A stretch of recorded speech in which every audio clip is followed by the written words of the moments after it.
Baik, selamat pagi Pak Ben. Selamat pagi Pak Pri. Nanti siang adalah penjadwalan saya untuk melakukan supervisi akademis hubungannya dengan teknik coaching, pembelajaran berdiferensiasi dan pembelajaran yang akan Pak Ben lakukan di hari ini atau tepatnya siang nanti. Dari RPP yang sudah Pak Ben siapkan, langkah-langkah apa yang Pak Ben akan lakukan nantinya? Oke, dari RPP yang sudah saya siapkan sebelumnya Pak, yang pertama nanti saya akan yang pertama absensi dulu tentu. Lalu yang kedua, untuk mencairkan suasana saya akan mengadakan game singkat supaya mereka lebih bergairah untuk mengikuti pelajaran. Nah setelah itu saya nanti akan tapi dalam game tersebut nanti akan saya tunjukkan bahwa game itu untuk materi yang akan saya sampaikan. Lalu setelah game itu saya menyampaikan materi dan kaitan dengan game soal kerjasama. Lalu setelah materi nanti saya akan memberikan mereka satu tugas supaya mereka langsung mengerjakan setelah memahami materi tadi, langsung mengerjakan dan presentasi, lalu memberikan refleksi atas apa yang sudah mereka dengarkan lalu mereka kerjakan. Tahapannya tadi akan bermain games dahulu, kemudian akan masuk ke materi, baru mereka akan mengerjakan apa yang berhubungan dengan materi yang Bapak sampaikan. Pertanyaannya, kalau untuk metode ajar yang Bapak akan lakukan hari ini apa? Metodenya itu yang pertama itu kerja kelompok. Kerja. Oke, jadi mereka akan mengerjakan mungkin nanti adalah spanduk poster ya, karena temanya tentang korupsi. Jadi metodenya itu mereka mengkampanyekan tentang anti korupsi. Jadi kerjanya metode kerja kelompok. Selanjutnya untuk hal ini di pikiran Pak Ben, tantangan yang akan Pak Ben dapat dari siswa sebelumnya apa pernah terpikirkan ya?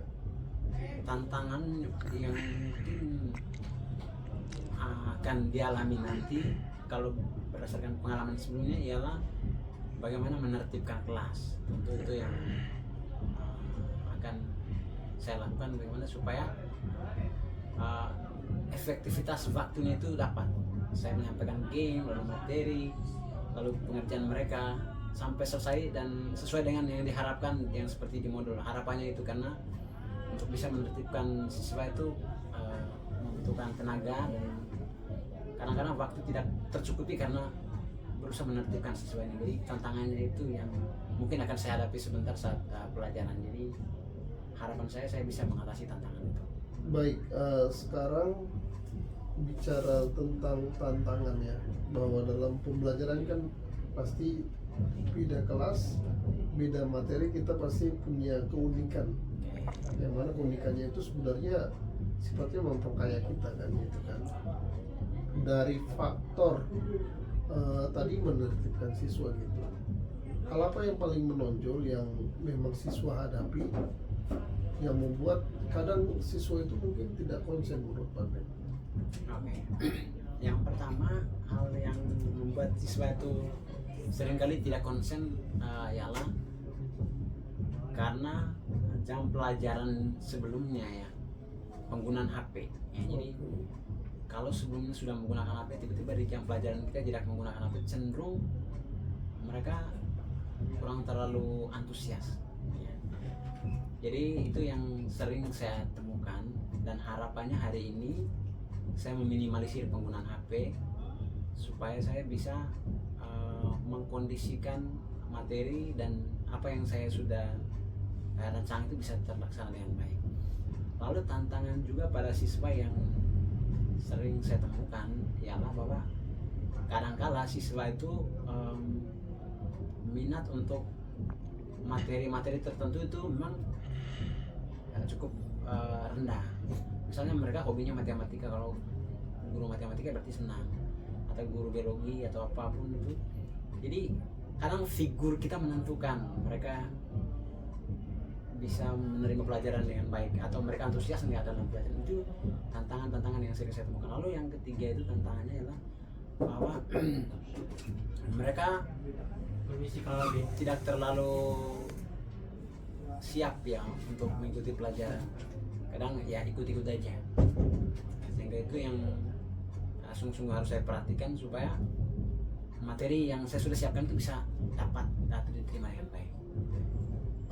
Seberapa unik materi tentang korupsi ini, akhirnya siswa akan memiliki daya tarik terutamanya untuk membuat poster. Oke, nah materi korupsi ini unik tentu dan juga relevan, karena ternyata kalau kita bicara korupsi itu bukan hanya bicara tentang para pejabat atau orang yang menyelenggarakan negara pemangku kepentingan, tapi korupsi itu akarnya dari masalah-masalah kecil. Dan korupsi itu biasanya bermula dari misalnya ketidakjujuran, munafik. Dan kalau dalam konteks sekolah itu kan ketidakdisiplinan, itu yang nampak. Kalau sudah mulai jadi disiplin, mungkin orang dalam hal-hal yang lebih besar itu akan mudah untuk bisa melempar tanggung jawab, atau juga dia karena ketidakdisiplinan membuat dia ya teledor untuk melakukan hal-hal yang sebenarnya harus dilakukan gitu. Kalau dari timeline lah tadi kan Pak Ben sudah ada persepsi tadi akan melakukan doa, kemudian akan mengabsensi, selanjutnya baru masuk tadi games ya. Oke. Setelah games baru materi. Nah, pertanyaan saya selanjutnya itu seberapa kuat Pak Ben dalam metode pembelajaran tadi diskusi kelompok ya, untuk memetakan, kan kita sudah belajar kemarin ya tentang pembelajaran diferensiasi konten, proses sama produk. Ini saya lihat akan ada dua nih, bahwa yang satu akan ada produknya berupa tayangan apa tadi itu, tayangan poster ya. Oke, produknya itu ya. Nah, di prosesnya ini Anda kan memiliki ciri khas tertentu nih. Nah, di ciri khas tertentu ini bagaimana supaya anak yang kecenderungan pasif bisa aktif, atau ketika anak introvert bisa ekstrovert, atau dia mau menunjukkan diri. Kiat apa yang akan Pak Ben buat? Nah, memang kalau kita bicara tentang konteks diferensiasi dalam hal produk ya, tidak semua orang tertarik untuk membuat poster tentu. Begitu juga hal-hal lain, misalnya orang tidak tertarik untuk menulis dan sebagainya. Jadi memang karakter yang berbeda ini yang menuntut saya untuk membangkitkan semangat mereka, dan cara yang saya lakukan karena hal yang saya lakukan ialah membuat poster, ialah menunjuk anak-anak yang bisa dikatakan cukup kurang aktif dalam kelas, supaya mereka yang kurang aktif ini berbicara dari apa yang sudah mereka kerjakan dalam kelompok. Hasil produk itu saya tunjuk orang itu supaya dia yang mempresentasikan, sehingga dia menyampaikan pendapatnya di sana, atau dia yang sebelumnya tadi kurang berantusias tapi ketika disuruh untuk mempresentasikan dia terpaksa mempresentasikan, dan kita bisa lihat perkembangannya dari yang darinya kurang antusias menjadi terpaksa antusias, atau menjadi antusias karena dipercayakan untuk presentasi produk mereka. Di produk kan kita juga perlu mengapresiasi peserta didik ya, bahwa mereka kan ternyata menghasilkan produk tertentu tadi kan. Seberapa menarik nanti produknya itu, pertama akan dihargai teman sekelas, kemudian ketika mereka membuat poster, ada nggak media lain, ini loh hasil saya, ini loh buatan dari saya yang menurut saya perlu Anda lihat, walaupun sederhana tapi ini adalah cerminan bahwa anak ini memang pusat dari pendidikan itu sendiri gitu. Jangan sampai nanti anak tidak tahu bahwa karyanya itu adalah karya yang sederhana tapi harus diakui, pengakuan itu kan harus ada gitu. Tanya Pak Ben ingin membuat itu sebagai bentuk apresiasi, apakah hanya ada di dalam kelas atau mau nih ongoing, contohnya ke medsos atau yang lain seperti itu.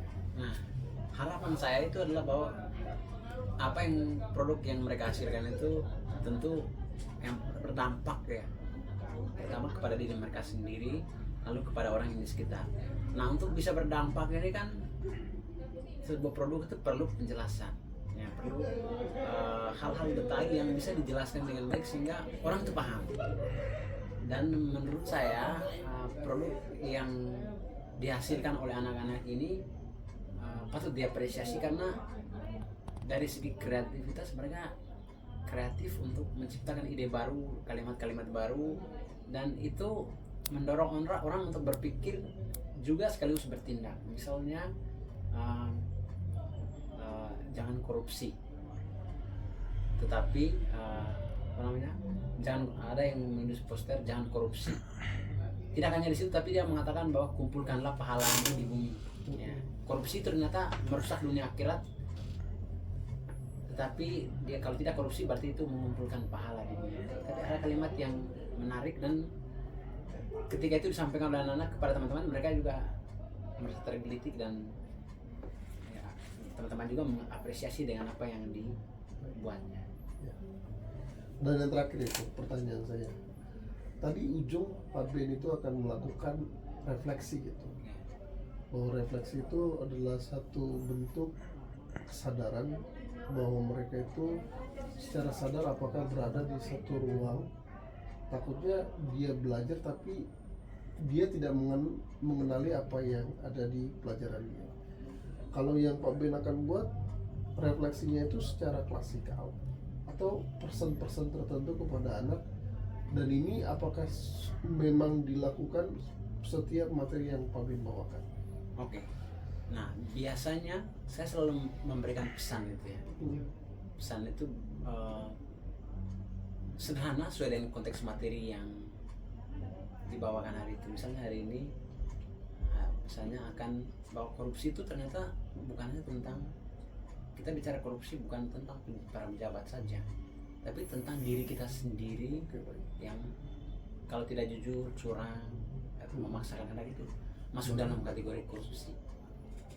Dan penekanannya ada pada poin ini bahwa kita bicara tentang korupsi tidak mengabang-abang pada orang di sana, tapi perbuatan yang sederhana, yang kecil, yang kadang melanggar aturan itu masuk dalam kategori korupsi. Nah, di sana refleksinya bahwa anak-anak ini diharapkan ya bisa menyadari perbuatan mereka sehingga bisa mengkategorikan itu sebagai perbuatan yang tidak baik. Dan dalam konteks pelajaran ini ya korupsi, misalnya dia tidak disiplin, dia curang, dia memaksakan kehendaknya, itu masuk dalam kategori. Dan inilah refleksinya supaya mereka belajar dari pengalaman hari ini ya bisa lebih baik di waktu yang akan datang. Terima kasih Pak Ben, RPP sudah saya pegang. Saya harap nanti apapun yang Pak Ben sudah tuliskan dalam RPP hari ini, materi korupsi itu bisa berjalan dengan baik, bahwa tahapan-tahapannya itu akan saya lihat nanti dari pembukaan hingga refleksi tadi. Semoga berjalan lancar dan nanti kita akan ketemu di pasca observasi dengan Ibu Herlina. Selamat pagi dan terima kasih. Oke, selamat pagi Pak Bri. Ini dan sejauh mana dia memahami serta merefleksikan materinya. Oke, silakan satu orang.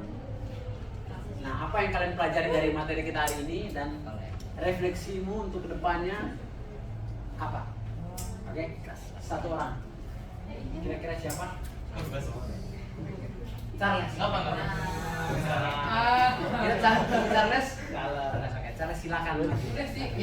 Apa yang kamu pahami aja atau apa harapan kamu dari apa yang kita pelajari hari ini? Refleksi. Ayo Charles. Pak mau ngajarin refleksi nih Pak. Gue nggak ikut. Mau ngajarin refleksi Pak.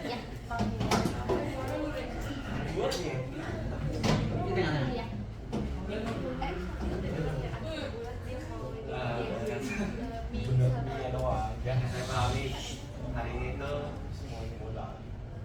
Kita sebagai manusia nggak boleh hapus, harus Pak. Nggak boleh berbuat sama. harus berbuat jujur, nggak boleh korupsi, terus juga bikin online. Mengapa kita pikirin online? Biar kita nggak merugikan orang lain, terus juga nggak merugikan diri sendiri. Kita harus jujur dan tidak boleh merugikan orang lain dan diri sendiri. Oke, terima kasih.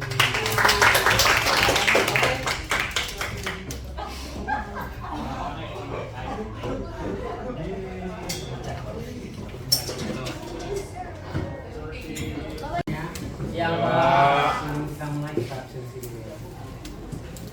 Elis, Aurel, Catherine, Samis,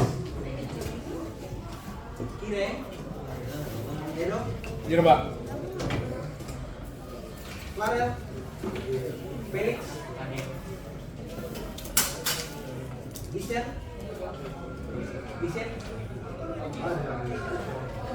Marcel, Jason, Gisel, Jonathan, Justin, Keanu, Kevin, Leon, Masuk, Pak.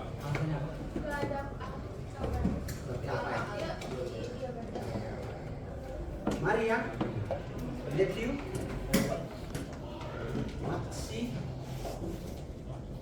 Monique, Nadine, Tracy, Regan, Sylvia, Tristan, Izin, Pak, izin. Vio, Yovin. Yovin. Oke teman-teman sekalian, hari ini kita dengan Pak Apri. Pak Apri bukan memantau kita hari ini, tapi menemani kita untuk belajar bersama. Seperti biasa kita santai aja. Bapak selalu mengatakan bahwa kelas yang menyenangkan adalah kelas yang membuat kalian bahagia. Benar. Kelas yang membuat kita bisa bergerak, dan karena itu selalu Bapak kalau kelas ini kan kita game ya. Yes. Hari ini kita game lagi. Nah, untuk game hari ini tentu akan selalu ada kaitan dengan pelajaran. Oke, kalian akan diberikan 3 kertas. Sorry, masih ada tapi ini adalah kita 4 aja ya. Nanti kalian atau gini 1 2 yang buat di mana 6 bagi 6 kelompok. Nah, untuk kelompok 1 dari ini satu sama dari Justin ya, Justin lalu mulanya gitu. Ini kelompok 3, kelompok 4, kelompok 5, kelompok 6. Nah, di kelompok setiap kelompok nanti kalian akan diminta untuk menggambar sesuatu ya. Tapi anggota kedua tidak mengetahui apa yang digaris oleh anggota pertama. Oh. Oke ya. Jadi gambar apa saja nanti yang berikutnya mengikuti sampai gambar itu selesai. Lalu nanti kelompok berembuk, kira-kira makna dari gambar yang kalian sudah gambar bersama itu apa? Oke, siap? Siap. Siapa yang gambar terbaik dan penjelasan terbaik pasti dapat hadiah. Oke, Bapak sudah siapkan hadiah. Silakan. Beda kelompok. Supaya tidak apa namanya, supaya tidak saling curang, cepat di bawahnya karena tidak kelihatan. Seniman kita.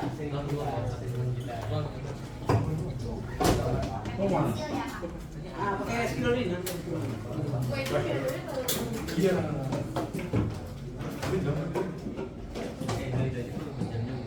Jadi pilihan warna menentukan juga ya kira-kira makna dari gambar itu apa, karena warna merah pasti beda maknanya kalau warna hitam dan juga warna biru. Oke, silakan kita mulai dari kelompok 1 lalu nyusun. Silakan mulai dari kelompok 1. Ya, ini kelompok 1, 2, 3, 4 ya. Nanti kita akan cari tahu maknanya apa sih. Ya, satu-satu dulu, satu-satu. Ini kelompok 1 dulu, baru kelompok 2 gitu ya. 1, silakan. Ambil spidol di sana langsung mulai gambar. Ya. Setelah itu kelompok 2 dulu, setelah itu kelompok 3, kelompok 4. Dulu kelompok 1-nya. Orang tua berarti ya. Nah, ini masing-masing satu kertas, Pak. Satu kertas aja. Tergantung kamu apa yang ada dalam pikiranmu saat ini. Jadi perwakilan itu pengen gambar. Enggak, nanti gini. Ini kan kelompok 1. Lalu anggota kelompok 1 adalah Nadine. Setelah kelompok 1 ini nanti, lalu kelompok 2 Justin ya. Lalu Justin kelompok gambarku. Nanti ini kamu mengikuti gambar Justin nanti, gitu terus. Oh, Lanjut. lanjutin gambar. Lanjutin gambar, silakan. Apa aja yang dalam pikiran Mas Atin, nanti teman-teman akan menyempurnakan apa yang dalam gambar. Gambarnya hanya panjangnya maksimal berapa senti gitu ya.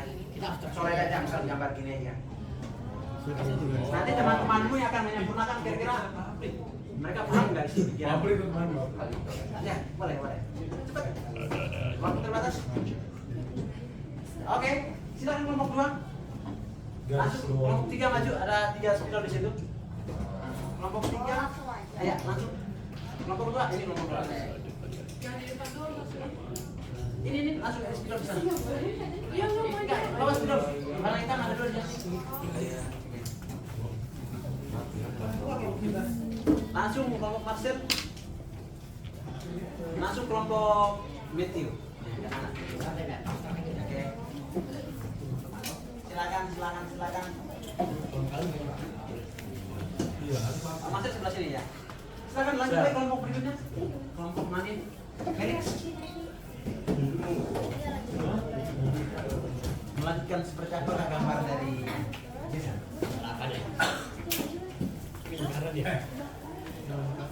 Oke.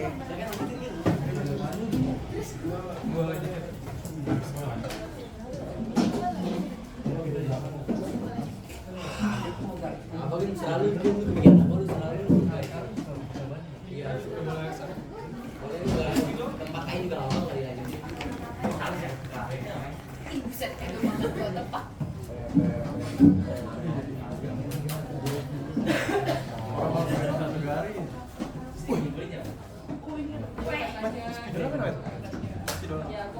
ambil aja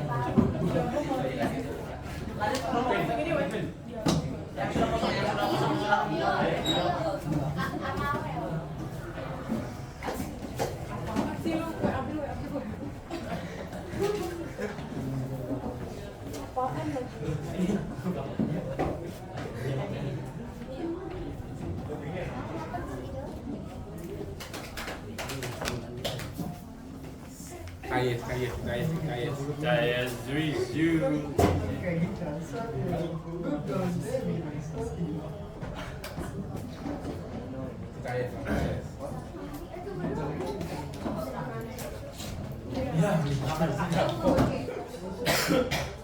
Kamera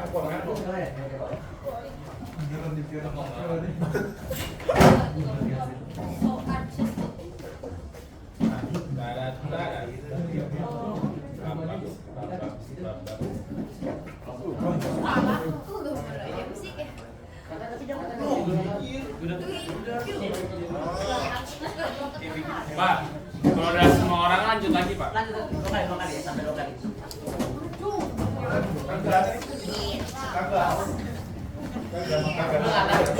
Beneran kayak dari Owen. Oh my god, so cute kayak Retak hatinya. Mundur dulu dong. gua lanjutin atau dikembangin Kembang.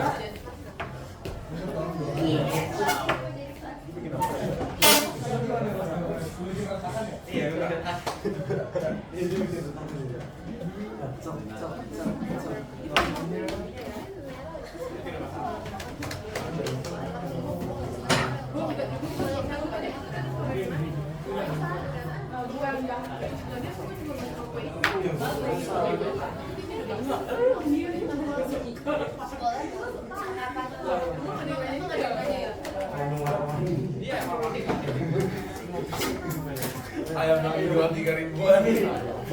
Goceng. Habis itu masukin plastik.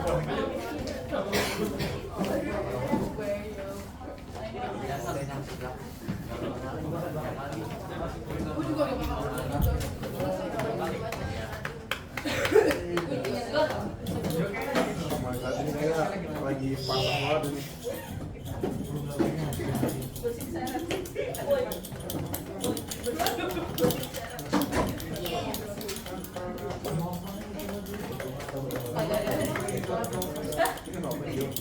Oh, pemandangan jauh, pemandangan. Jangan. Apaan sih lu nggak jelas tinggal jalan aja.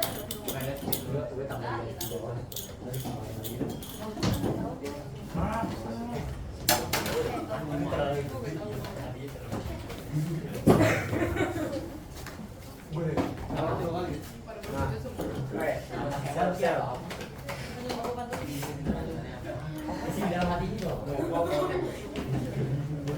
Kita hanya punya waktu 3 menit lagi.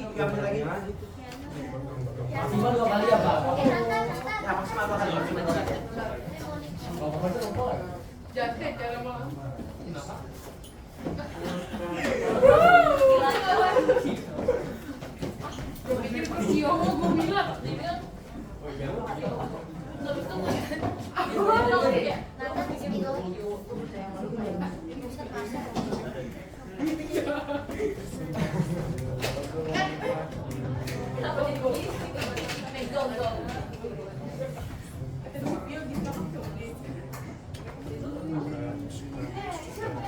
Ben bikin yang di rumah sakit tuh dia dodorin Ben.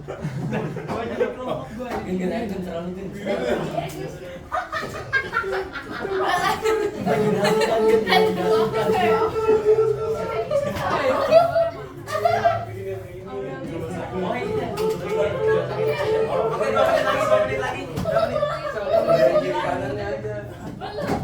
Lanjut terus sini. 2 menit lagi. Boleh ya dulu ya. Kan bagus ayam ya.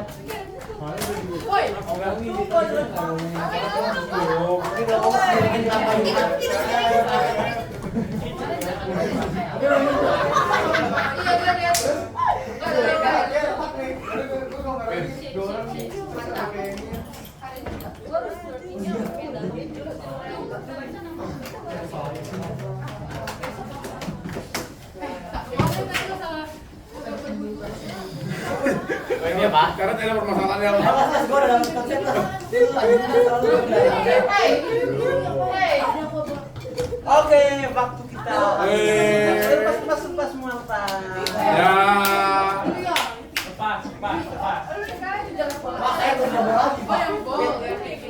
Silakan kembali mulai lah.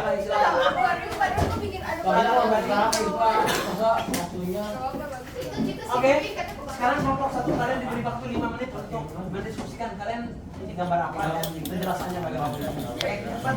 5 menit diskusikan. Apa yang jelas? Kita Lapar. silakan.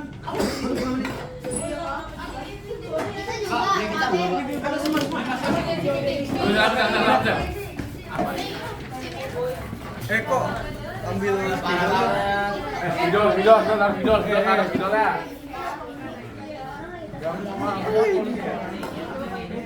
Panas kan?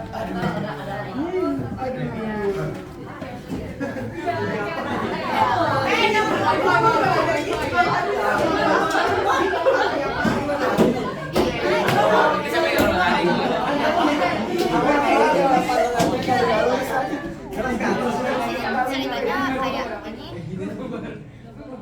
Ini balon perhatian. Ini gambar ayam. Iya, ayam jago. Ayam jago kan warna merah. Nah, iya. Ayam jago. Ayam itu kan ayam jantan kan?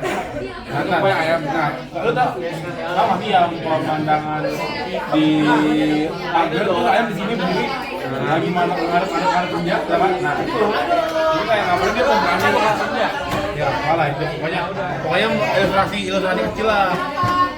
Iya, dan warna merah itu menggambarkan bahwa dia berani ngambil keberani. Dan ayam itu enak dimakan. Sekarang bawa.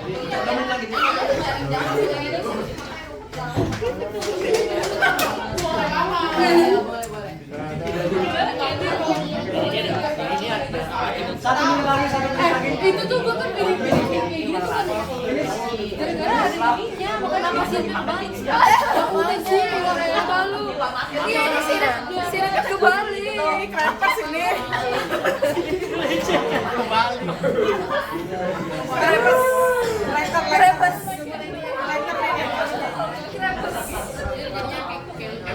Udah nggak usah ada lain isot. Oke, Pak. Silakan kembali ke tempat masing-masing. Lalu kita perwakilan dari kalian silakan maju.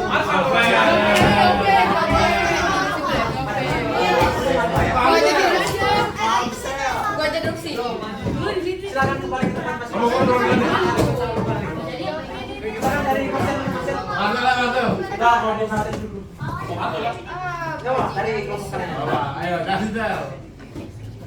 Gimana sih? Kita mulai ya. Gimana sih? Maksudnya banting kan banting. Ayam yang berdiri tegak mengalami warna merah itu karena satu kelompok saya suka makan ayam, jadi saya bikin ayam kan. Terus tapi kan karena saya kan butuh filosofis nih. Oke. Jadi saya bikin ayam itu tegak-tegak berdiri. Habis itu saya pakai warna merah tuh biar itu kan merah tuh kan melambangkan keberanian gitu Pak. Jadi itu ini sosok ayam yang ada gitu Pak. Ayam jago berarti ya. Iya ayam jago. Oke, sosok ayam jago pemberani. Terima kasih.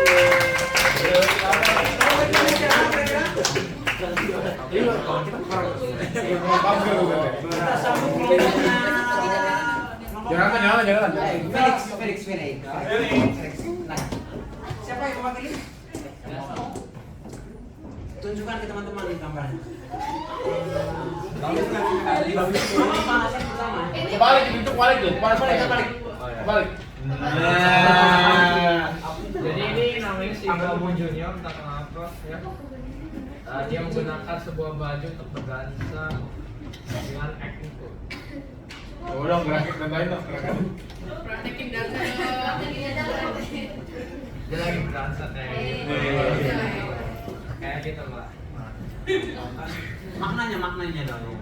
Maknanya having fun. Kenapa pilihan dominan warna hitam? Karena ada warna merah di sini. Karena tersedianya warna hitam.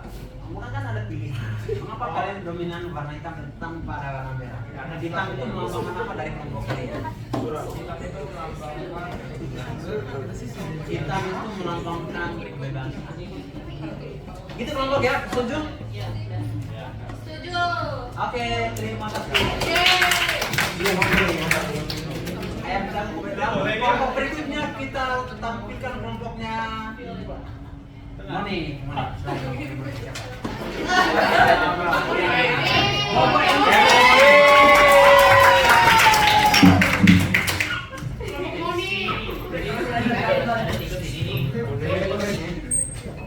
Dia rencananya mati bos. Dia coba Pelan-pelan kayak. mau jadi ini mau nyuri apa kayak gini. Nah tapi kan tau gak sih sebenarnya ini nih tukang korupsi.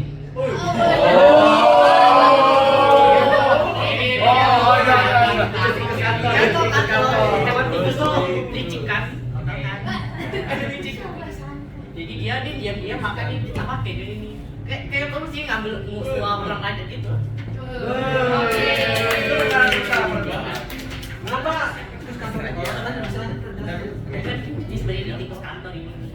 Enggak uang apa uang lagi. Oh iya. Kan bisa lihat kan kau dengar kan dia ada apa? Alis mata dia kan agak Apa yang di parah gitu. Kayak rencana jahat gitu. Iya, tadi saya uang pakai surga apa? Uang pakai Ini bagaimana? makanya jadi begitu. Namanya apa? Namanya apa? Mana ada gitu.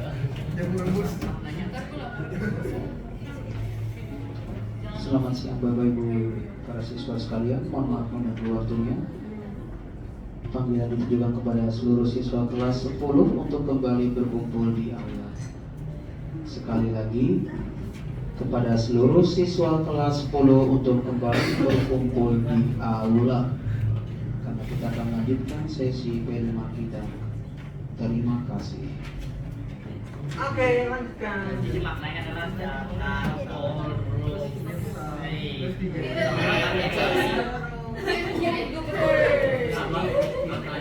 Iya tadi jangan korupsi. Enggak buat eksekusi. Oke, udah? Yeay.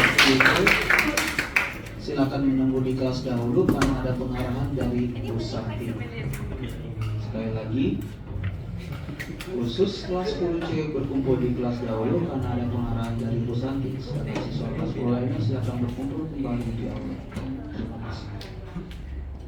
Oke, ada tikus. Silakan dari Elis, kelompok Elis. Boleh. Siapa tahu mau. Jadi di sini ada dua hati, terus ini ada manusia, terus di sini tuh ada kayak otot gitu. Nah jadi ini tuh kayak ketidakpastian gitu, kepastiannya. Kalau misalnya kita nah ini kayak keberanian kita juga masih, ini kayak keberanian kita juga karena warnanya merah. Ini kayak ketakutan gitu. Nah ini kalau misalnya kita takut, kita bakal jatuh ke laut ini. Laut ini tuh kayak laut masalah gitu loh. Kita kalau ada keberanian buat lewatin masalah itu. Kalau misalnya berani, kita pasti bisa lewatin masalah itu dengan happy.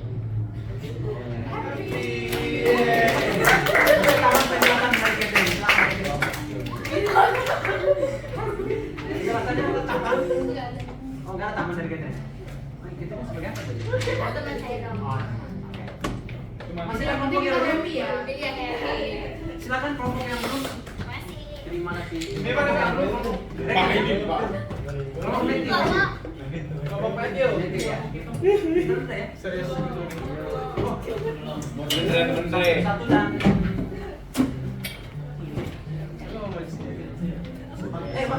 waktu.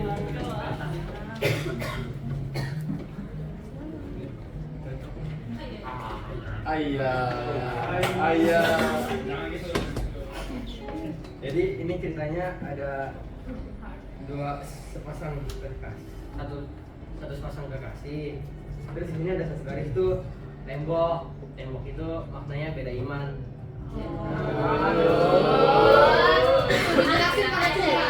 Terus ini hatinya retak, terus kena panah, terus kena sinar matahari. Jadi harusnya tadi rencananya itu harusnya ditambahin kayak hancur gitu hatinya. Terus cuman waktunya nggak cukup, jadi segini doang. Jadi maknanya apa dari maknanya? Maknanya jangan pacar beda agama. Nah, Jelasin dong. itu dari kiri. Dari kamu salah. Dari kiri. Yopin. Oh, Yopin. Sekarang dari kelompok apa maknanya? Jadi maknanya pilih yang sesuai ayat Alkitab, satu iman, satu baptisan, satu Tuhan.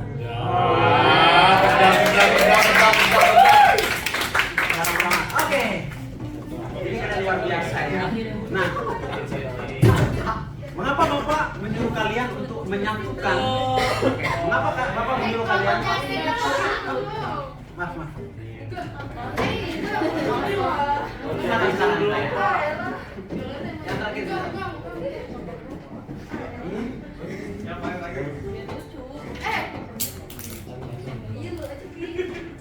Satu iman, satu baptisan, dan satu apa tadi? Ada amin. Dalam amin. Ikan. Oke. Jadi ini maknanya Ini gambar apa dulu dong? iya, gambar ikan. Ini gambar ikan, cuman ini keperangkap gitu di sini. Jadi cerita ini laut. Terus ada orang yang mau nangkep ikannya. Makanya rumput lautnya ikutan keangkat. Udah. Maknanya apa? Maknanya apa? Jangan diikat. Jangan diikat.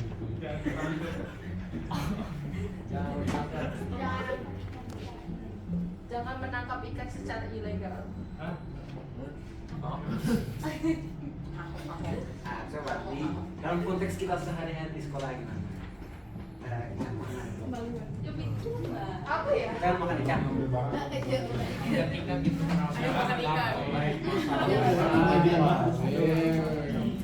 Kira-kira maknanya apa? Ya Bapak, bantu kelompok masuk silakan dari tempat. Maknanya apa? Apa ya? Ya, Kira atau Nadir?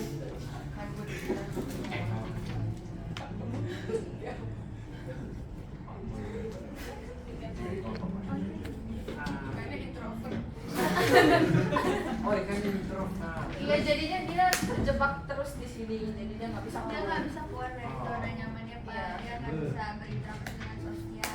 Oh, oke. Berarti ikan ini adalah ikan yang introvert. Iya, ikan introvert. Ada. Semoga nggak ada introvert di sini ya. Ada, Pak. Nadine pergi kafe. Semua kita berjuang untuk menjadi extrovert, jangan menjadi Ayo, introvert. ayo. Oke, terima kasih. Tepuk tangan buat diri kita. Adik-adik, anak-anak sekalian, mengapa Bapak hari ini menyuruh kalian untuk menggambar?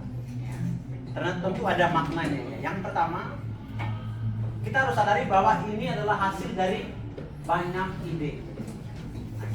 Ternyata kumpulan ide-ide yang banyak itu bisa menjadi satu kesatuan yang utuh. Dan satu kesatuan yang utuh itu bisa dijelaskan. Ada ide, lalu disatukan lewat ini, tetapi ternyata bisa dijelaskan. Inilah luar biasanya kemampuan otak kita manusia. Nah, hari ini ternyata ada kelompok yang apa yang mereka gambar sesuai dengan yang Bapak akan ajarkan kepada kalian hari ini. Kita tepuk tangan untuk kelompoknya Monik ya. Nah, Korupsi. Apa korupsi? tentang korupsi ya. Pasti bakal banget ya bukan. Korupsi, kolusi dan nepotismenya. Tentu kita tidak asing dengan kata ini. Tentu kita tidak asing dengan kata korupsi, kolusi dan nepotisme. Ya. Sejauh pemahaman atau yang kalian tahu, korupsi itu apa sih? Korupsi.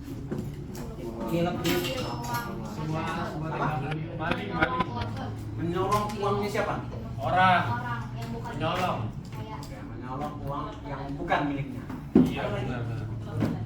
Penggelapan dana. Oke, nanti satu tema besar. Oke, silakan kita lanjutkan. Nah, kalian bilang tadi bahwa korupsi itu adalah menyolong uang rakyat atau mengambil uang yang bukan miliknya. Nah, seberapa keji kah korupsi? Kalau kita mengambil uang orang atau menyolong uang orang, nah pertanyaan seberapa keji kah korupsi itu? Di Indonesia, ternyata korupsi itu sangat keji bisa dikatakan. Kalau kita hitung di tahun 2013 itu korupsinya itu ada 3,46 triliun.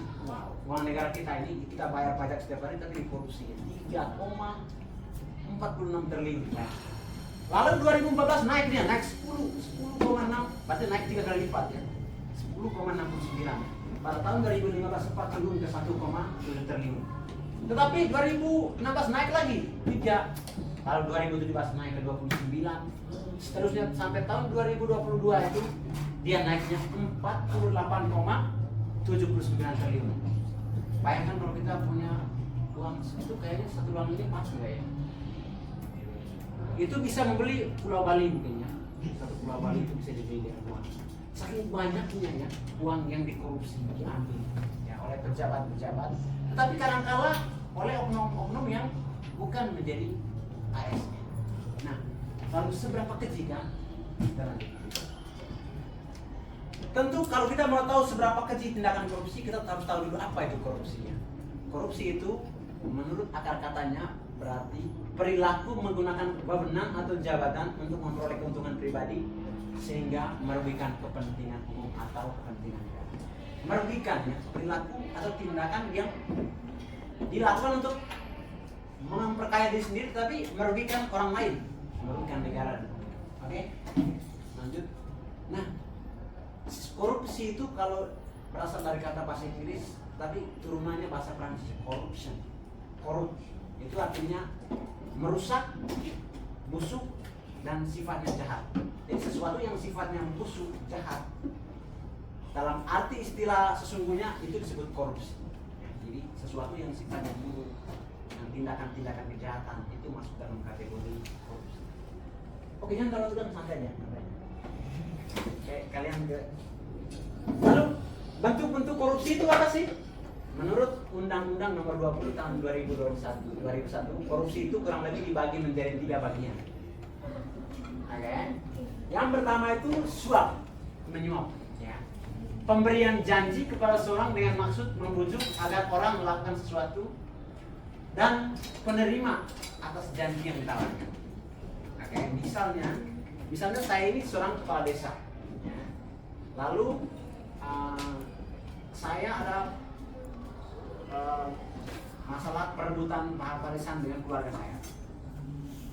Lalu Elis ini adalah camatnya, lalu saya akan memberikan janji kepada Elis, tolong ya, kalau nanti kami mengadukan perkara ini ke kecamatan, kamu memenangkan saya, dan saya janji saya akan memberikan setengah dari harta warisan.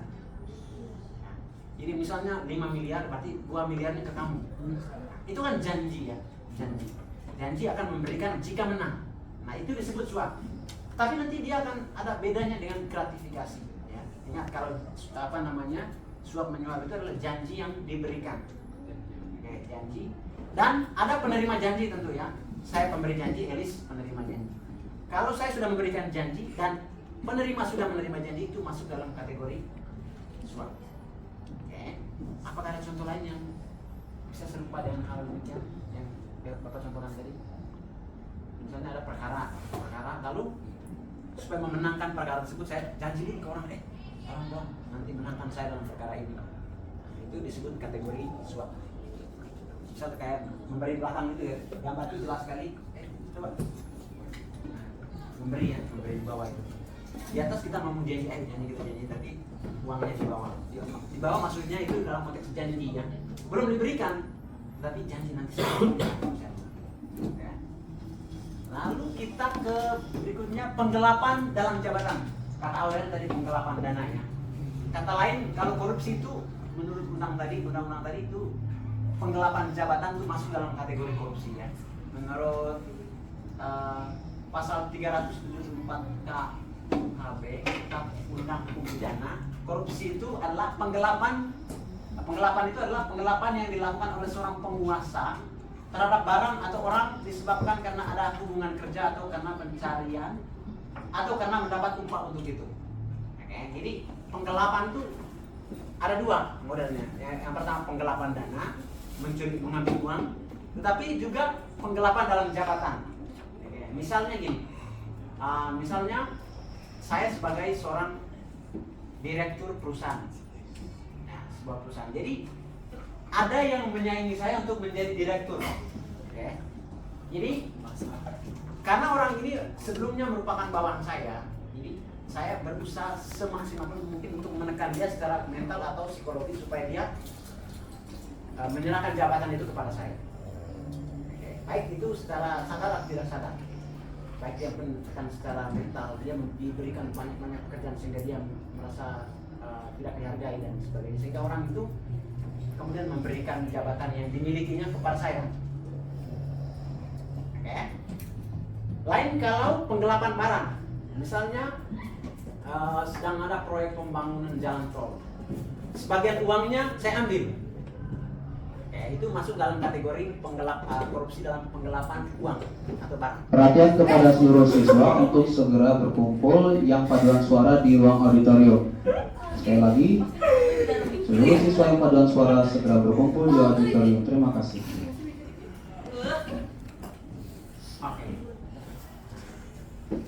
Oke, jadi kalau penggelapan itu kurang lebih ada dua ya, penggelapan uang dan penggelapan jabatan. Kalau penggelapan uang tadi mengambil setengah sebagian untuk kepentingan saya pribadi.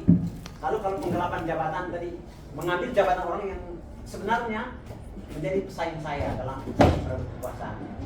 Lalu kita maju ke berikutnya. Materinya nggak banyak. Lalu setelah ini langsung kita melakukan sesuatu. Oke. Nah, lalu berikutnya ada pemerasan. Ini pemerasan itu masuk dalam kategori korupsi ya, pemerasan. Tindakan pemaksaan dengan ancaman atau kekerasan agar seorang menyerahkan barang atau jabatan.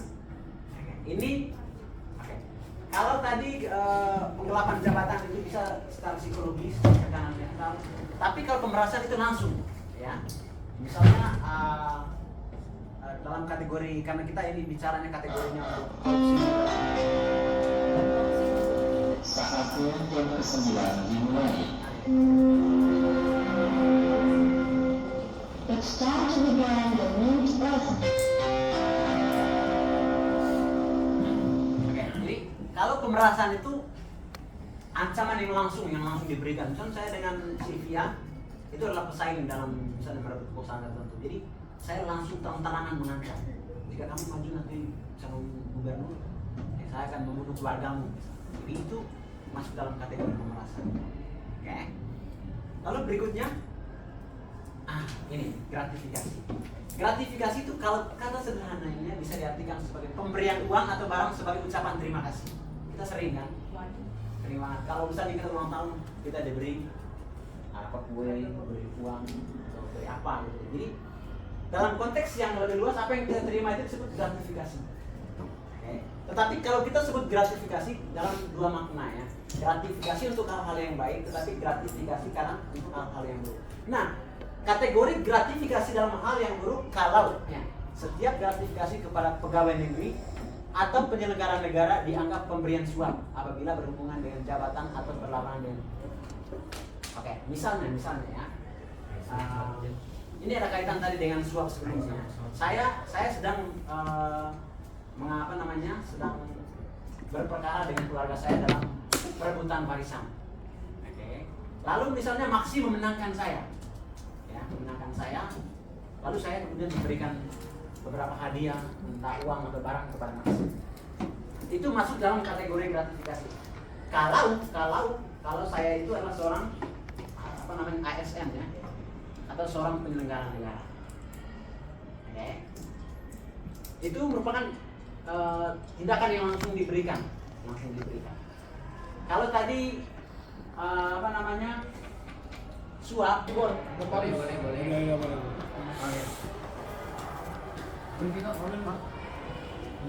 Silakan.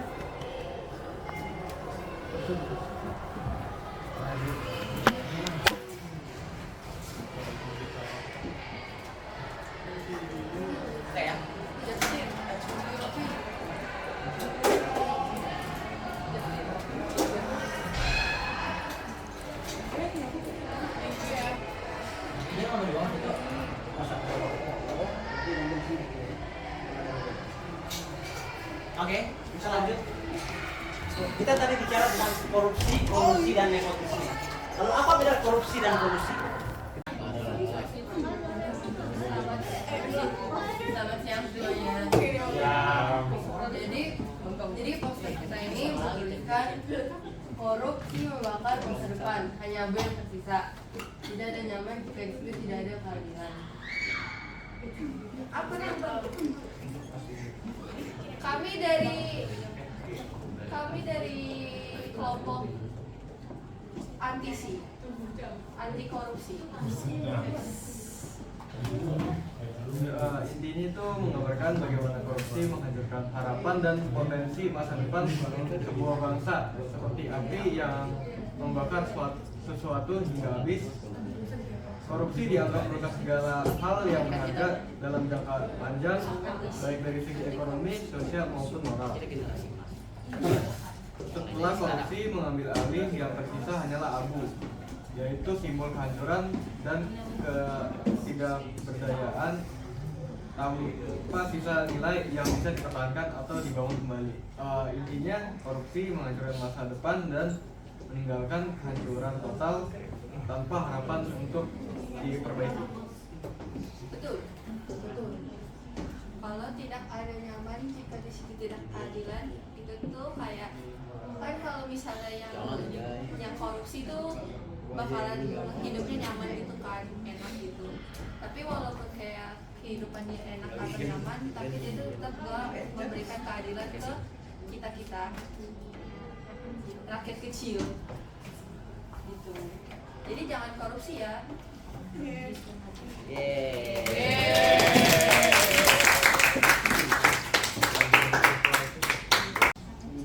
Kalau kita bertindak korupsi, semakin lama semakin tidak baik bagi masyarakat. Pasti faktor-faktor yang lain akan terpengaruhi oleh tindakan yang kita lakukan. Misalnya seperti korupsi, itu akan melibatkan semua warga masyarakat dan mengefek dengan negatif. Jadi maka itu stoplah kita untuk berkorupsi, karena itu akan seperti peribahasa dari tikus makan kayak rakus, makan keju abang hapus terus sampai maka itu kita harus stop korupsi untuk masa depan yang lebih cerah.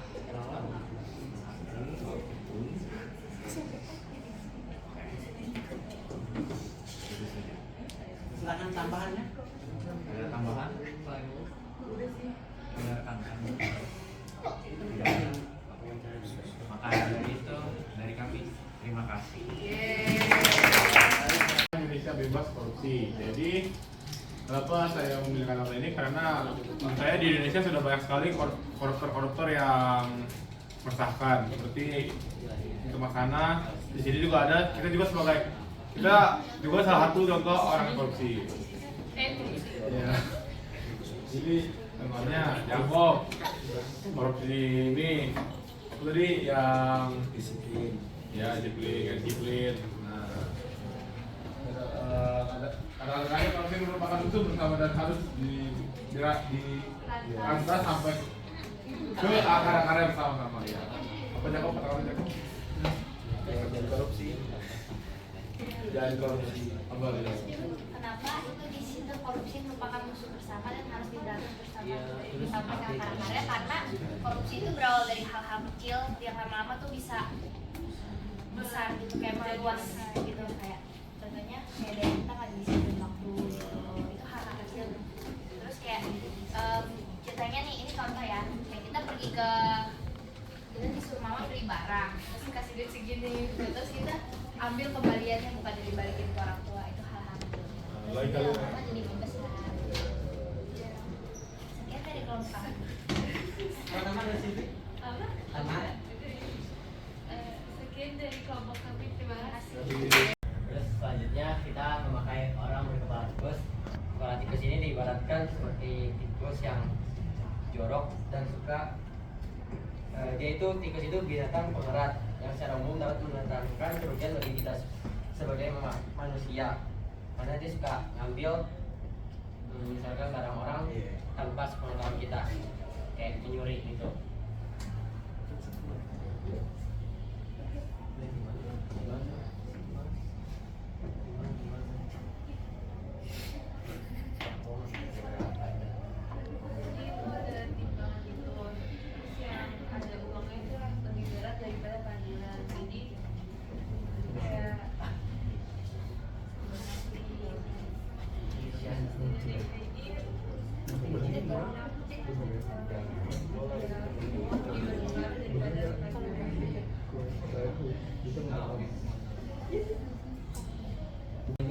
Dan sejauh mana dia memahami serta merefleksikan materinya.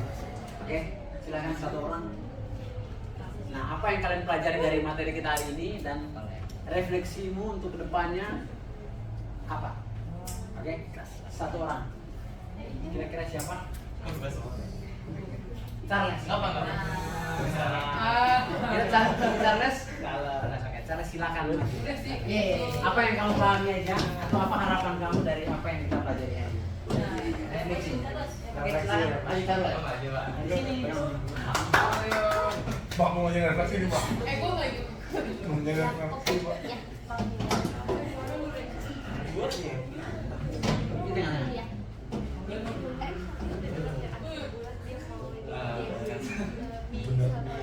yang saya pahami hari ini tuh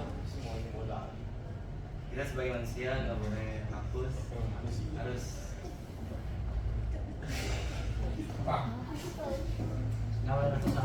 berbuat jujur, nggak boleh korupsi, terus juga bikin online.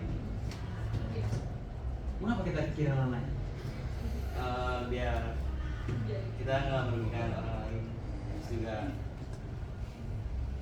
nggak merugikan diri sendiri. Kita harus jujur dan tidak boleh merugikan orang lain dan diri sendiri. Oke, terima kasih.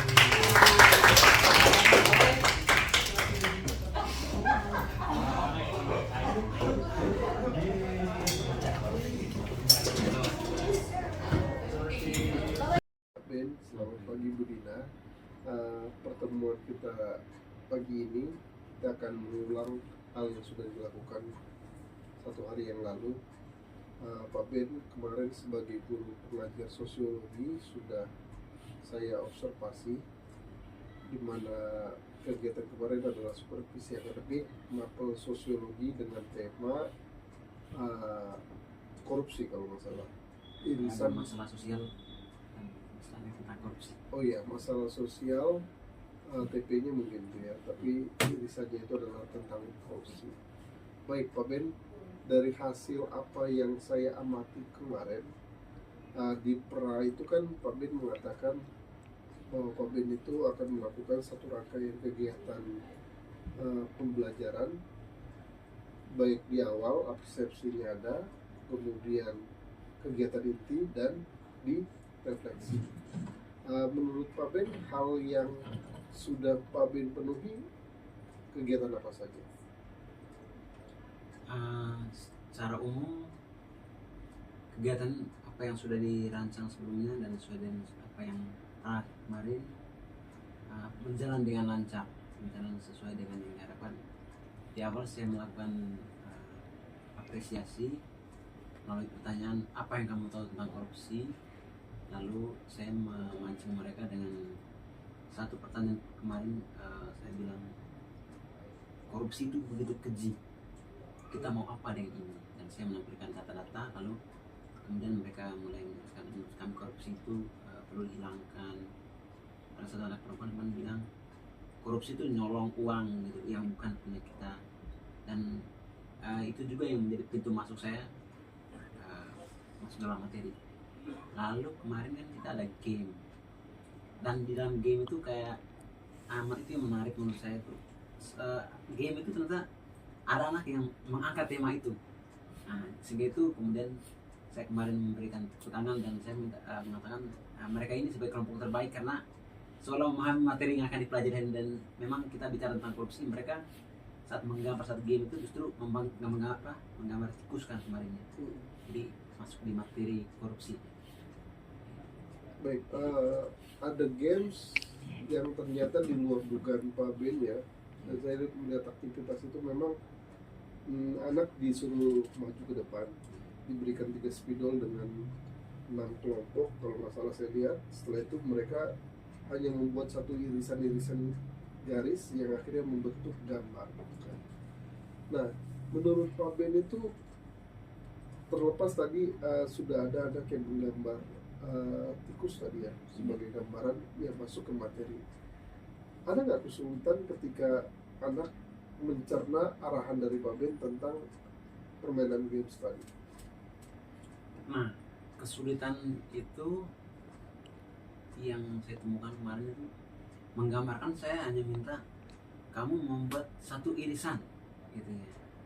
Lalu mereka di situ sempat ada yang awal-awal itu bingung irisannya seperti apa ya. Ada yang langsung garis saja, ada yang membentuk, ada yang langsung membuat bulatan gitu. Sehingga anak keduanya baru saya mengatakan kamu mengikuti apa yang sudah digambar temanmu apapun itu. Baru setelah itu anak berikutnya itu mulai sadar, suruhannya bahwa kami melanjutkan apa yang sudah dimulai oleh anak pertama. Nanti mulai lanjut dan membentuk banyak gambar yang ternyata maknanya itu beragam dan menarik setelah mereka refleksikan bersama. Dan kemarin itu ada refleksinya setelah mereka buat gambar itu, mereka diminta untuk menjelaskan dari kelompok tadi, dari berbagai macam tangan itu yang menggambar itu pesannya apa, dan menarik banget, punya pesan tersendiri dan relate dengan kehidupan mereka. Itu misalnya ada yang dari gambar itu mungkin ada yang patah hati, mereka gambar love itu tiba-tiba membentuk love, dan ada yang kayak rusak-rusak gitu, dan mereka mengatakan kadang cinta itu tak seindah yang dibayangkan karena beda agama, jadi love itu terpecah. Lalu juga kemarin ada yang menggambar warna merah, love, 2 warna merah, terus ada satu love itu satu yang warna hitam. Lalu mereka merasakan kadang hidup kita itu butuh dua hal. Kadang kita butuh keberanian, tapi di satu sisi kadang kita butuh niat yang kuat untuk bisa mempertahankannya. Nah, itu dari game itu, dan menurut saya masuk dengan apa yang kemudian jadi pelajaran itu ya. Berarti dalam games ini games yang memang belum pernah di trial, di kelas dan baru kemarin diuji coba? Iya, kebetulan saya mencoba untuk merasakan gimana suasana kelas, kan sudah mengalami kelas itu. Jadi kayaknya game ini cocok untuk mereka, dan saya pastikan setiap kelas tuh saya beda gamenya, dan game itu akan relate dengan pelajaran nanti, dan itu belum pernah saya coba sebelumnya. Ya. Kalau mereka sudah pernah coba, mereka bingung, ini jadi masalah. Berarti pertemuan sebelumnya kan mereka itu tidak benar-benar memperhatikan. Tapi kalau karena memang pas trial ini mereka bingung dan mereka berhasil sesuai dengan kemampuan mereka, berarti kan ada pesan walaupun tidak, saya lihat tidak cermat mungkin ya mereka menanggapi, sehingga hasilnya di luar dugaan gitu. Kita mau mencari persamaan itu, ternyata mereka melihat perbedaan dan mereka bisa menginterpretasikannya dengan baik gitu. Kalau untuk metode pembelajaran Pak Ben seperti yang kemarin dituliskan di RPP tentang apa Pak? Saya menggunakan metode ini, kelompok. Ya, metodenya mereka, kan kita bicara tentang korupsi. Setelah saya memaparkan tentang konsep korupsi, lalu bentuk-bentuk korupsi menurut Undang-Undang Nomor 20 Tahun 2001 itu, 3 hal tentang korupsi. Lalu saya jelaskan juga tentang korupsi dan nepotisme. Lalu saya mengajak mereka untuk merefleksikan. Dan ternyata kalau kita bicara tentang korupsi, kan seperti saya bilang kemarin tuh, bukan hanya bicara tentang aparatur sipil negara, bukan hanya bicara tentang penyelenggara negara yang mencuri uang rakyat, tapi sebenarnya korupsi itu adalah soal etika dan moral. Ketika di mana tidak ada kejujuran, di mana tidak ada saling menghargai, saling menghormati, di mana ada pemerasan atau perampasan, dan orang di mana main hakim sendiri, sebenarnya di sana terjadi korupsi. Karena apa? Karena kata dasar korupsi itu kan busuk, rusak, hancur ya. Dan itu saya tekankan, saya materinya awal saya menjelaskan tentang korupsi yang dilakukan oleh pejabat negara, ujung-ujung saya mengajak mereka untuk menyadari perbuatan mereka setiap hari. Oh, korupsi juga mereka lakukan lewat misalnya mereka tidak berbuat curang terhadap teman, mereka tidak jujur, tidak disiplin, mereka korupsi dalam hal itu. Nah, setelah itu saya menantang mereka, kalau kamu tahu bahwa kadang kita ini korupsi, apa yang dilakukan? Nah, saya di situ kemarin satu pertanyaan besar di PPT terakhir itu, upayamu apa? Itu kan, saya kan terus kemarin, upayamu apa? Lalu mereka mulai berusaha mencari solusi. Menurut kami gini.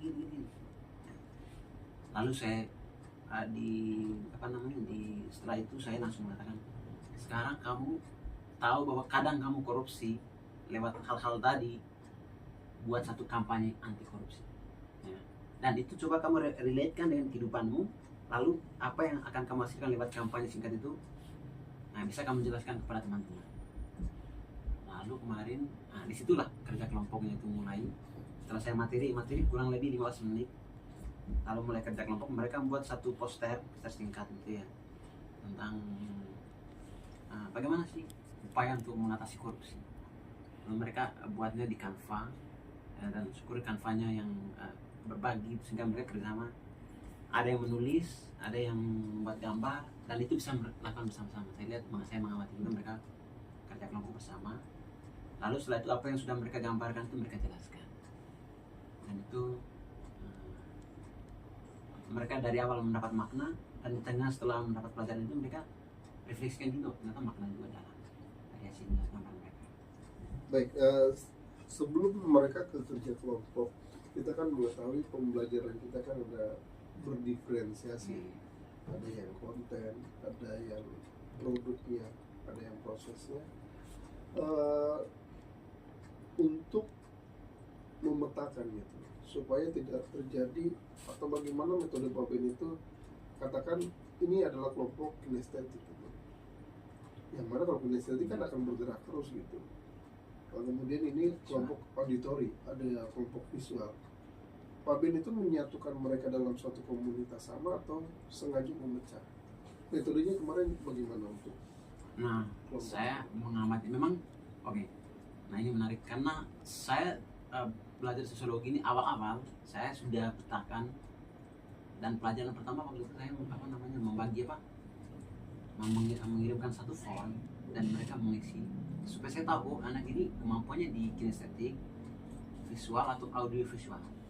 Nah, saya sudah cukup tahu tentang itu karena awal-awal saya pelajari tentang itu kelasnya, dan pembagian itu kemarin ketika awal-awal itu saya pas pembagian kelompok itu, karena saya yang bagi bersama mereka, saya coba menempatkan mereka yang ada yang kinestetik, ada yang ini di kelompok. Jadi kelompoknya itu murni tidak hanya kinestetik, tapi ada yang visual di situ, ada yang audio visual di dalam kelompok, sehingga terpecah. Nah, harapan saya ketika ada beragam tipe cara belajar ini, ya mereka bisa saling membantu. Kalau dia visual kemampuannya, dia mungkin nanti dia akan dibantu oleh audio, itu dia yang kinestetik, saling membantu di dalam kelompok. Nah, itu kelompok itu sudah dibentuk sejak awal. Saya memasukkan 3 tipe belajar ini ke dalam. Baik, dalam perbincangan kita kemarin di pra itu, pasti kan setiap materi itu punya keunikan masing-masing. Pasti kita berpikir materi ini sangat sulit untuk dijabarkan dengan keunikannya ya. Nggak mungkin semua materi itu akan sama porsinya gitu, sama seperti kita gitu. Begitu kita akan mengajarkan materi A, wah ini karena saya kuasai sekali, gampang nih. Secara saya, karena saya sudah melakukan PTK itu, ya pasti ada nih trik khususnya gitu. Ketika Pak Ben merancang kemarin, kemudian melihat kondisi di lapangan, wah Pak Ben sudah melakukan. Menurut Pak Ben, persentase skala 1 sampai 10, oh ternyata saya sudah berhasil, tapi ada aspek yang harus saya perbaiki. Hal apa yang memang sudah berhasil dan yang harus saya perbaiki? Yang sudah berhasil, yang pertama pengkondisian kelas ya. Jadi kelasnya sudah mulai bisa diatur dengan baik, sehingga waktu yang saya sudah rancang sebelumnya, dan biasanya saya akan, kalau misalnya saya dari jam ini ke jam ini saya buat apa, saya sudah tulis biasanya setiap gitu. Dan kemarin apa yang saya rancang itu pas. Jadi waktu dari game sampai apa, dan saya perhatikan, oh kita 5 menit lagi, 10 menit lagi, dan itu pas sampai akhir refleksi kemarin sudah dilakukan itu pas. Tapi memang yang cukup menjadi kendala ialah yang pertama itu tentang rolling antara kelompokan mereka itu dari kelompok ke, bukan dari kelompok, dari meja sebelumnya untuk masuk kelompok itu, di situ cukup menyita waktu ya. Jalan itu dan harus dipinta, cepat, waktu kita terbatas. Saya berusaha untuk mengingat itu, yang mungkin masih menjadi bagaimana supaya nanti kedepannya lebih sigap lagi. Itu di baik kelompok langsung cepat. Lalu yang berikutnya soal pembuatan posternya. Mengapa saya kemarin tidak menggunakan kertas dan mereka mengusulkan untuk lewat Canva? Ya karena ada Canva gratis itu, jadi itu. Tapi saya amati memang tidak semua anak bisa mendesainnya. Itu terlihat dari gambarnya. Ada yang sangat bagus, memang yang saya tahu di situ ada yang IT OSIS bagus, kelompok terakhir itu. Tapi ada yang nggak, memang mereka gambar sendiri tapi nampaknya kayak terkesan buru-buru gitu. Saya amati bahwa memang tidak semua anak kan bisa menggambar ya. Jadi itu sih menjadi kesulitan untuk materi soal itu. Lalu mungkin yang terakhir itu mengajak mereka untuk semua terlibat saat mengajukan pertanyaan saat di tengah materi. Nah itu tidak semua mungkin untuk sangat tertarik dengan materi itu, sehingga nampaknya hanya beberapa orang yang ada pertanyaan langsung saya gitu. Mungkin itu sih yang bagaimana materi itu sungguh-sungguh menarik minat mereka itu. Nah itu yang masih perlu dikembangkan terus. Baik, tadi satu, pengorganisasian anak masuk kelompok. Masalah pertama, berikutnya anak yang memang ada ekspor di IT dan tidak, kemudian untuk mengemukakan pendapat atau pertanyaan. Rencana apa dari Pak Ben ini kalau memang ini menjadi satu masalah gitu, hal apa yang akan Pak Ben itu yang akan dilakukan gitu, bagaimana mengorganisasikan anak begitu dikasih penugasan mereka langsung cepat untuk pergi ke kelompoknya tanpa ada jeda waktu yang cukup lama gitu. Ke depan apa yang harus Pak Ben lakukan? Nah, saya amati memang kursi di kelas tuh kan, itu yang pertama ya. Kursi di kelas kita rapat dengan tembok ya. Kalau kita lihat ruangannya itu besar. Lalu di tengah-tengah antara kiri dan kanan tuh jarak space itu besar. Sebenarnya kalau misalnya kalau kondisi kelasnya bagus, meja itu nggak usah dirapatkan ke tembok. Dan di tengah itu ya mungkin kita pas jalan seperti ini aja cukup gitu. Jadi sehingga space tengah itu terlalu lebar sehingga ruang gerak mereka harus yang sudut di sana itu harus geser lagi teman-temannya gitu ya. Itu yang membuat waktu. Lalu yang berikutnya untuk desain. Ya saya bilang tadi bahwa memang tidak semua orang itu kinestetik. Ada yang visual, ada yang audio. Jadi mungkin strategi yang bisa dikembangkan nanti adalah kalau mereka itu kemudian bekerja kelompok, kalau mungkin nanti bekerja kelompok, strateginya ialah mencari orang-orang dengan hobi yang sama, mungkin ditempatkan pada misalnya desain. Jadi mereka di kelompok desain itu. Lalu yang berikutnya yang suka video atau audio itu, jadi mereka bagaimana diperlihatkan sesuatu yang membuat mereka menarik dan video. Dan yang lainnya mungkin bisa dilihat teks ya, yang visual itu dikasihkan teks, lalu yang audio visual kita kasihkan video, dan kinestetik mungkin bisa desain itu kan mereka di situ bisa bergerak gitu ya. Tapi memang kesulitan kalau hal itu kan yang saya amati bahwa di kelas itu kebanyakan kinestetik dan yang kurang justru malah audio visual. Sementara visual banyak, audionya itu kurang. Untuk bisa meramu supaya tiga-tiganya bisa dijalankan itu memang bisa, tapi ya cukup sulit. Tapi ya nanti akan diusahakan supaya apa yang masih kurang dari itu bisa dilihat. Lalu yang terakhir pertanyaan. Oke, lalu untuk pertanyaan. Nah, pertanyaan ini ya. Yang pertama soal keberanian. Tidak semua anak tuh berani mengungkapkan pendapat. Ada anak yang mengerti dengan materi dan dia relate dengan apa yang dialami sehingga dia bisa bertanya. Kadang kan kita tidak bisa bertanya untuk apa yang kita tidak tahu.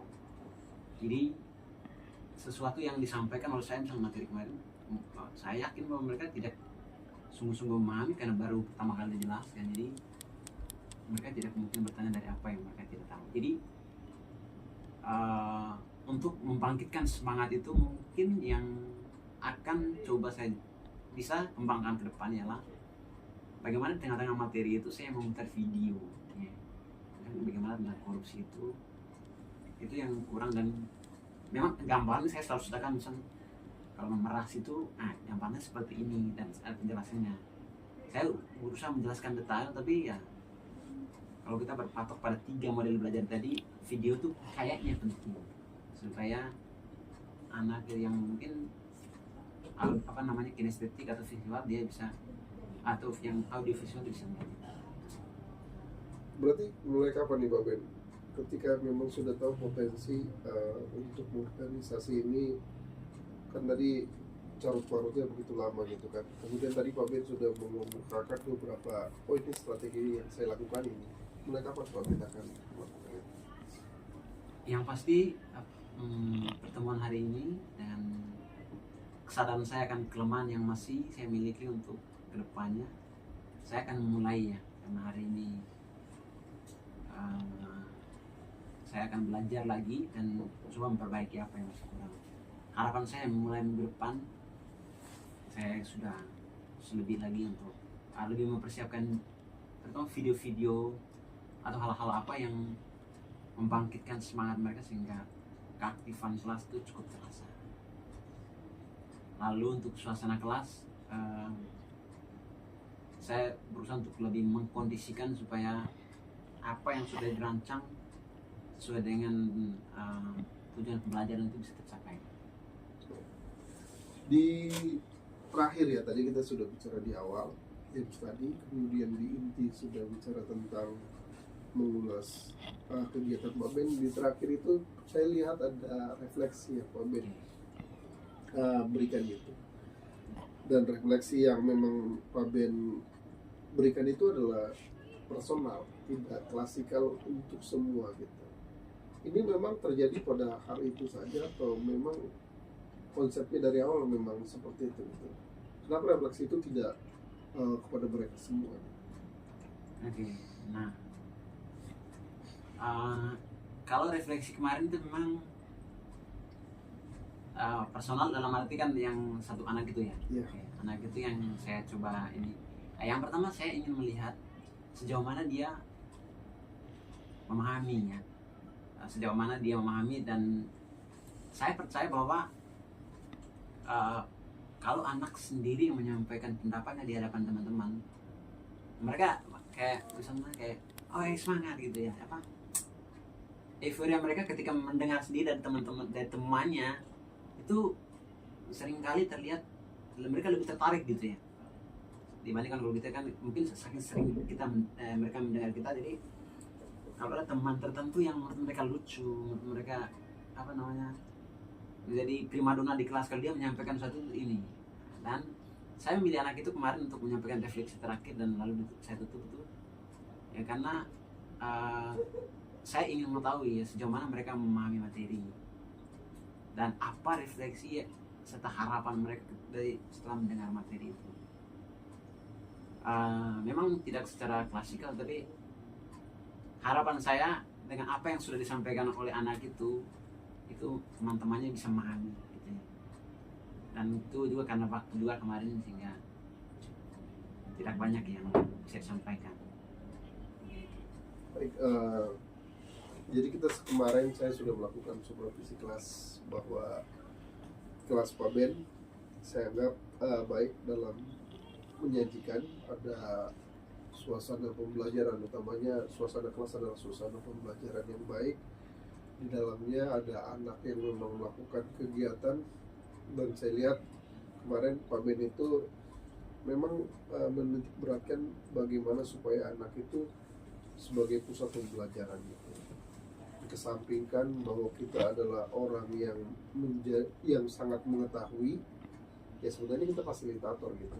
Biarkan mereka itu sesuai dengan pemikiran mereka tahu bahwa pada dasarnya seperti yang Pak Ben katakan tadi kan, korupsi itu adalah satu perbuatan yang kalau kita lihat dia akan memakai baju orange gitu. Ternyata enggak. Mereka dari yang saya dapat kemarin itu, mereka tahu gitu bahwa hal kecil yang merugikan orang lain dari segi waktu kah, dari segi pengambilan perampasan hak kah, itu adalah korupsi yang mereka utarakan gitu. Jadi terima kasih Pak Ben sudah memang bisa mengikuti sesuai dengan rencana Pak Ben yang ada di awal. Semoga ke depan setiap permasalahan yang Pak Ben alami itu dipecahkan berdasarkan kebiasaan-kebiasaan yang sudah dilakukan sebelumnya, mungkin dari sana referensi, kemudian bisa mencari beberapa literasi yang akan membuat kita itu ternyata ketika kita memiliki case ini ya solusinya orang sudah bisa seperti ini, jadi bisa dikombin dia, kemudian akan menghasilkan ini cita rasa kita gitu. Ternyata problem dengan subguru sosiologi untuk materi ini adalah A gitu. Tapi ingat bahwa itu jangan terlalu suka di posisi metode yang sama. Tahun depan coba challenge dengan metode yang lain sehingga hasil-hasilnya akan berbeda gitu.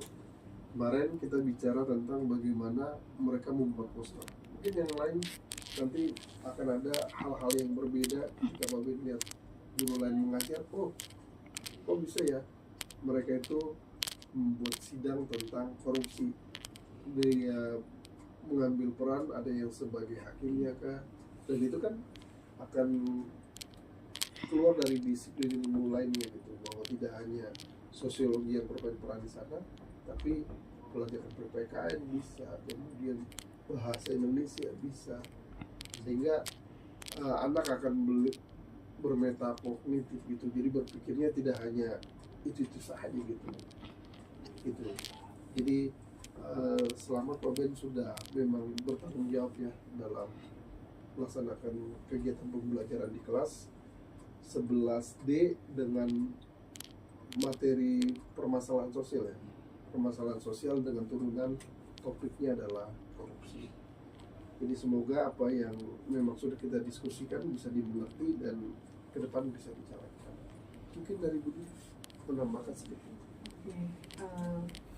Pak Ben ini sedang melakukan observasi klinik seperti coaching di awal.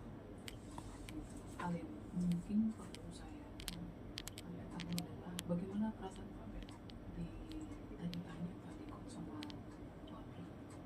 Oke, nah Ibu tadi mau tanyakan yang di dalam kelas enggak? Bukan. Oh ya, yang sekarang yang sekarang ini? Bukan yang kemarin enggak? Perasaannya gimana? Oh, oke. Dari Pra mungkin ya, Pra observasi kan tanya-tanya juga pasca ini. Nah, perasaan saya ya senang ya, karena yang pertama saya di coaching, ini pengalaman pertama, dan saya dari apa yang kami bicarakan itu membantu saya untuk lebih baik lagi dalam mengajar. Nah, momen seperti ini langka ya. Saya coba diulik dari apa yang saya lakukan dalam kelas, tapi juga saya diberi arahan bagaimana yang terbaik yang untuk perubahan-perubahan kedepannya.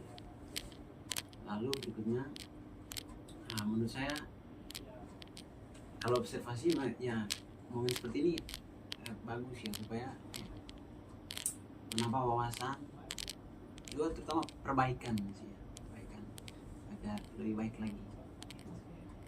Terus saat ini kan kita kalau supervisi kelas itu kan satu arah, begitu satu arah. Saya mau supervisi gitu sebelum Pak April tadi melakukan observasi dengan metode coaching, dulu observasi dulu pasca gitu ya.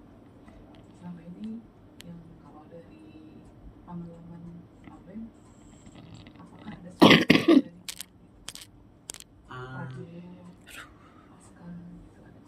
yang selama ini biasanya yang bukan Pak April juga yang supervisi ya, sudah berapa kali. Nah, yang pertama kita kumpul RPP dulu ya, biasanya misalnya seminggu, minggu ini kita supervisi, jadi kita kumpul dulu semua, lalu tentukan jamnya jam berapa, nanti Pak April masuk sana. Biasanya setelah kita mengajar itu kembali lagi sini Pak Pri ngomong sedikit sesuai dengan apa yang kita tulis RPP kan, tadi dulu ya seminggu dia cek dulu, baru masuk kelas, baru kembali ke sini kembali ya, nggak terlalu lama, mungkin berapa menit biasanya, nggak sampai 10 menit biasanya Pak Pri. Ini perbedaannya apa? Kalau dengan hari ini observasi sebelumnya yang dulu maksudnya, yang sekarang itu gimana Pak? Bedanya apa? Lebih enak ini atau yang kemarin? Kalau perbedaannya, kalau yang sebelumnya kita untuk perannya itu kita kumpul modul ya, dan Pak Apri mengamati di modul kita sesuai enggak dengan apa yang di ini. Lalu nanti pas pulang itu Pak Apri memberikan masukan ke guru-guru, saya juga termasuk, dan juga menilai itu, modul itu, modul yang kita. Lalu untuk perbaikannya bagaimana, apa yang kurang dari Pak Apri pernah bilang waktu itu saya. Ininya apa namanya, pemberian materi apa? Masih ingat tuh ya, kayak penegasan satu materi itu supaya anak itu bisa ini masih kurang. Berarti Pak April yang ngasih masukan ya? Iya. Kalau yang ini Bapak yang memberikan solusi untuk masalah Bapak. Masalah yang sendiri. Nah, itu bedanya ya, Pak. Jadi Bapak tahu ada sesuatu yang kurang, tapi Bapak juga tahu apa solusinya. Jadi bedanya ada ya, Pak. Gitu. Jadi tadi yang saya sampaikan tadi lebih nyaman mana? Yang dulu metode dulu yang sekarang. Kalau menurut saya sekarang sih. Sekarang ya. Karena ada pra-nya, jadi sebelum kita masuk sana itu diskusikan dulu Pak April lihat moodnya seperti apa, lalu nanti setelah itu kita bikin lagi yang menarik menurut saya. Jadi kita pra dulu, tanya semua dulu apa yang menurut saya lebih sekarang ini lebih. Ya, terima kasih Pak. Mungkin kami akan melanjut dengan Oke.